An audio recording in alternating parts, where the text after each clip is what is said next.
సోనియమ్మకి తెలియాల్సింది ఏంటంటే ఇరాన్ పట్ల మనం చాలా సానుభూతిగా ఉండాలి. అది చాలా గొప్ప దేశము, అది అద్భుతమైన దేశము, మనకు మిత్ర దేశం అని హితబోధలు చేసింది కదా సోనియమ్మ. ఆ అమ్మకి తెలియాల్సింది ఏంటంటే 65లో ఆ రోజున భారత్‌కి వ్యతిరేకంగా చైనాకి మద్దతు పలికింది.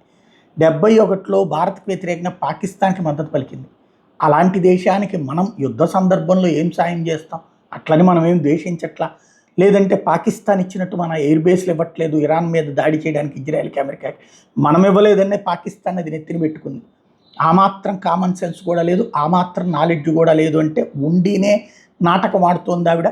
మతపరమైనటువంటి విభజన తీసుకురావడానికి, మతపరమైనటువంటి ఓట్లను కొల్లగొట్టడం కోసం.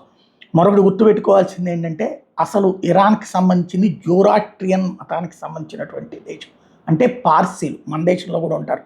పార్సీ గుట్ట హైదరాబాద్లో లేదు, అది పార్సీలు అనమాట. అక్కడి నుంచి వలస వచ్చి ఇండియా లాంటి చోట్ల సురక్షితంగా ఉన్నారు. వాస్తవంగా ఇప్పుడు ఇరాన్లో ఉన్నది టోటల్గా 25,000 మంది పార్సీలే.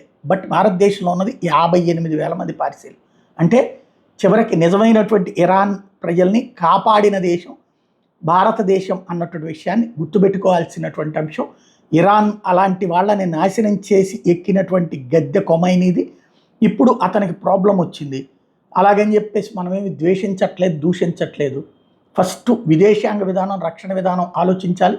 అందులో మత ఓట్ల కోసం దేశ ద్రోహానికైనా, దేశ నాశనానికైనా దిగజారేటటువంటి కాంగ్రెస్ మార్క్ రాజకీయం నుంచి దూరంగా ఉండటం బెటర్.